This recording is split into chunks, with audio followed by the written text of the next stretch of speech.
안녕하십니까, 원재훈입니다. 네, 반갑습니다. 저는 지금 사진 한 장을 보고 있습니다. 제가 주말이면 가끔 친구와 같이 커피를 마시는 그런 공간인데요. 그날따라 우리 탁자 위에 바로 이 화분이 있었습니다. 언뜻 보기에는 마치 말라 죽은 나무처럼 보였어요. 근데 가만히 들여다 보니까, 자세히 보니까 말이죠, 잎이 돋아나고 있어요. 보이시죠? 깜짝 놀랐습니다.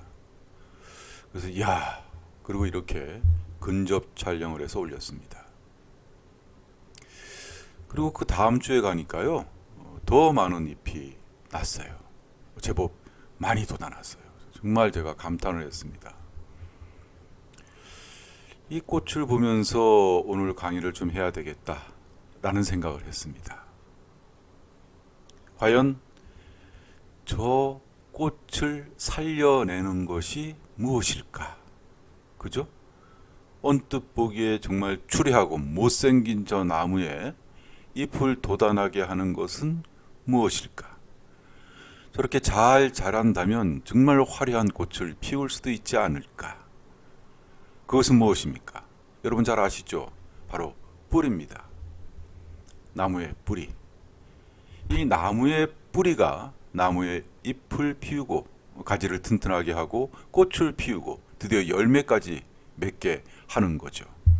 얼마나 중요합니까? 그런데 이 중요한 것이, 더 중요한 것이 우리 눈에는 보이지 않습니다. 그래서 많은 현자들이 이 세상은 보이지 않는 것이 보이는 것의 뿌리라는 그 맥락의 말씀들을 합니다. 우리 주위를 한번 돌아보세요. 정말 우리를 움직이는 것은 보이지 않는 것들입니다. 가까이에는 종교, 신, 그렇죠? 저 멀리에는 영혼 같은 것들, 내 마음 같은 것들.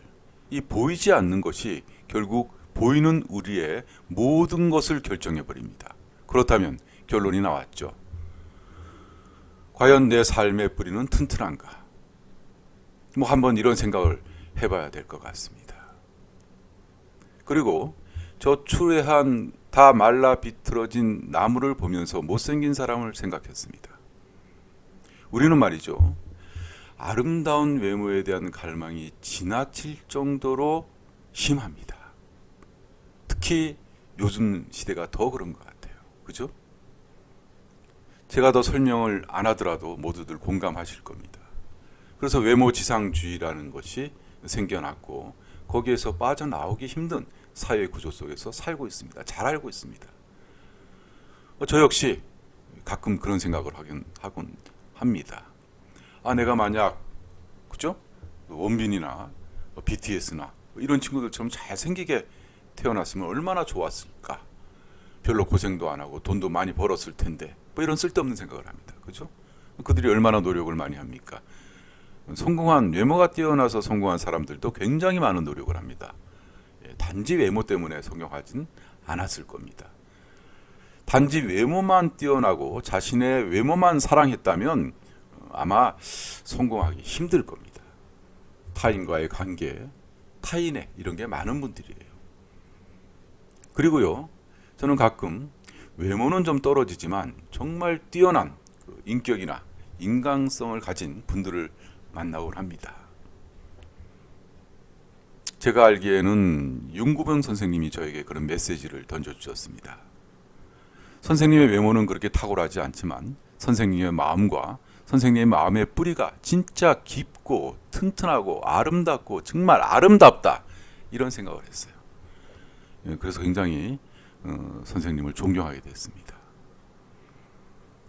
과연 이 시대에 우리는 외모 중독증에 걸린 것이 아닌지 한번 생각해 볼 필요가 있겠죠. 그리고 그것이 왜 위험한 거야 도대체?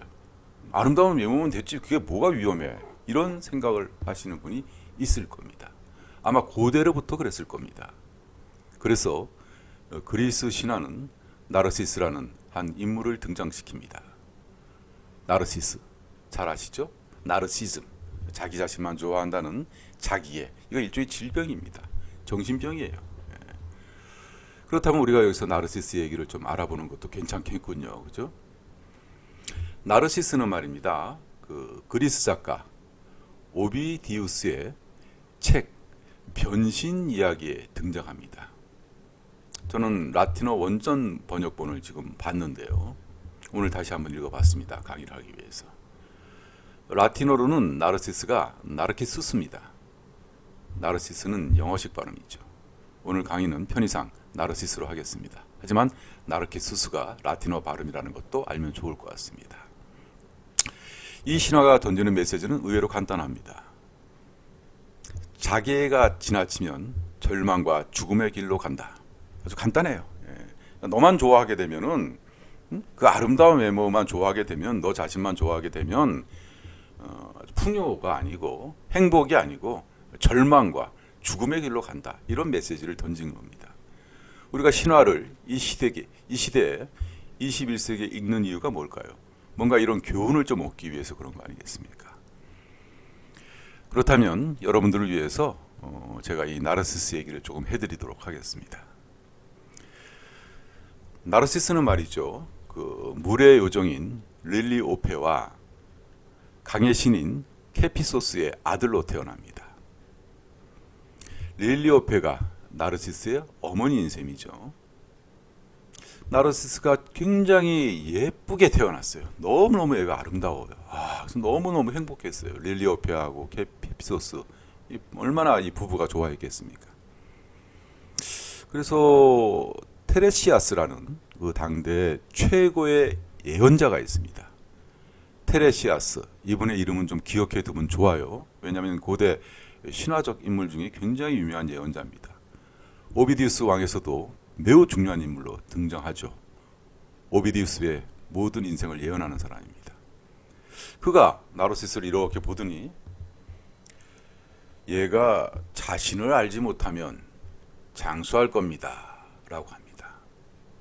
아니, 자신을 알지 못하면 장수한다? 이게 무슨 말이지? 그때는 몰랐죠. 아니, 이렇게 예쁜 애가 자기 자신을 알지 못한다면 장수할 것이다.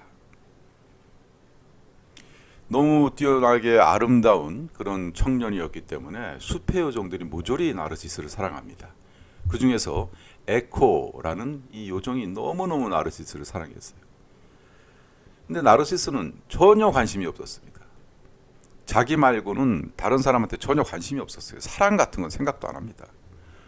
그러니까 아무리 이렇게 대시를 해도 전혀 무반응이니까 이 에코가 짝사랑에 병들어가지고 육체가 메말라 버려요. 얼마나 힘들었어. 우리 실제 그렇잖아요. 짝사랑 심하면 진짜 이거 들은 눕죠. 병들어 버려요. 큰일 납니다. 잘못하면 진짜 큰일 나요. 근데 에코가 그랬나 봐요. 그래서 육체가 말라버리고 결국은 육체마저 사라져 버립니다. 불타버린 거죠. 그 짝사랑으로. 그래서 뭐가 남았느냐? 목소리만 남았습니다. 목소리.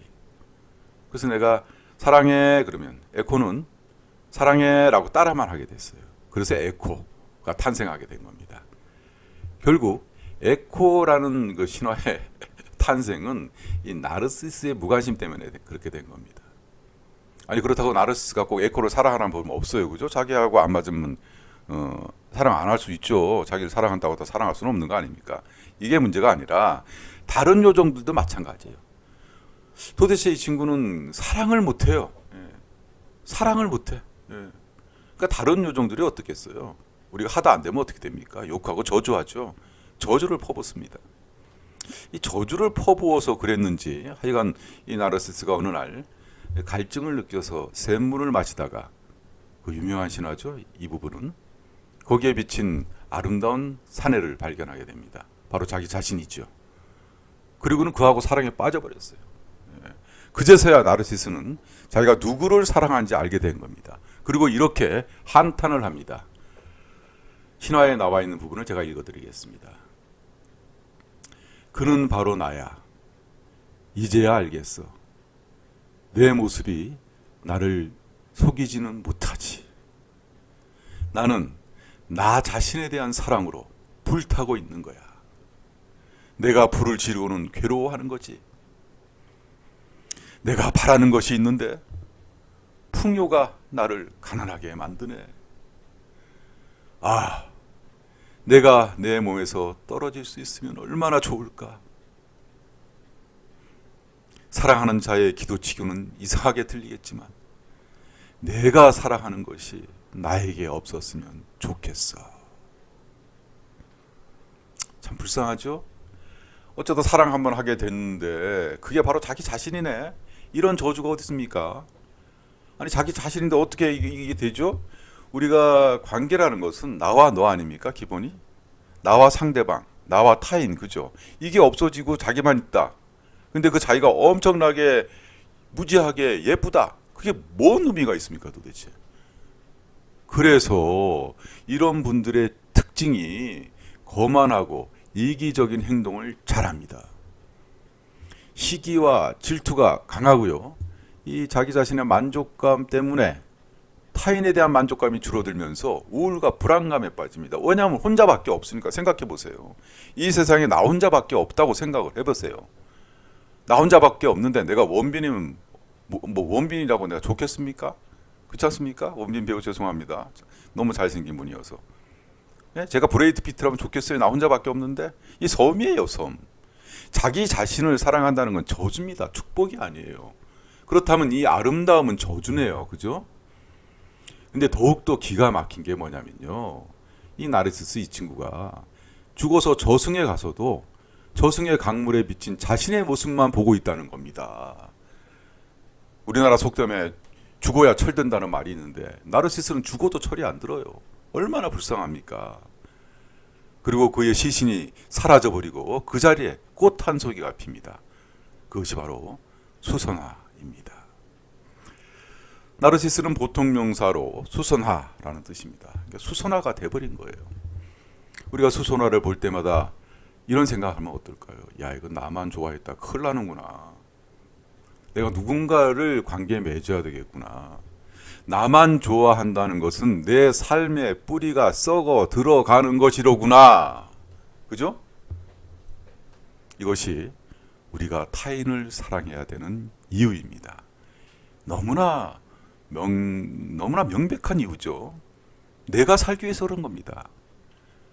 자기애라는 것은 나르시즘이라는 어떤 고유 질병이 아니고 자기를 사랑한다는 것은 타인을 사랑하기 위한 전제 조건입니다. 여기서 헷갈리면 안 돼요. 우선 자기 자신을 사랑해야 되는데 자기 자신만 사랑해서는 안 된다는 거죠. 이것이 사랑하게 하는, 세상을 살아가게 하는 삶의 뿌리입니다. 뭐든요 과유불급이라는 말이 있지 않습니까? 뭐든 지나치면 문제가 되는 겁니다. 오늘 제가 토요일날 친구와 카페에서 커피를 마시면서 문득 발견한 사진 한 장 때문에 나르시스 이야기를 제법 장황하게 했네요. 뭐 언뜻 이렇게 아시겠지만 나르시스에서 나오는 중요 인물들 테레시아스라든지 그의 어머니 릴리오페, 그리고 나르시스의 그 라틴어 발음이 나르키수스, 이 정도는 교양으로 알아두셔도 좋을 것 같습니다. 여러분 어떻습니까? 이 삶의 뿌리를 튼튼하게 하기 위해서는 뭐가 필요할까요? 바로 제가 항상 강조하고 주장하는 교감과 공감입니다. 만약에 나 자신이 지금 충만하다면 그것을 나에게만 쓰지 말고 바로 옆에 있는 당신의 그 사람에게 보내십시오. 그것이 아름다운 삶의 꽃을 피우는 사랑의 뿌리입니다. 고맙습니다.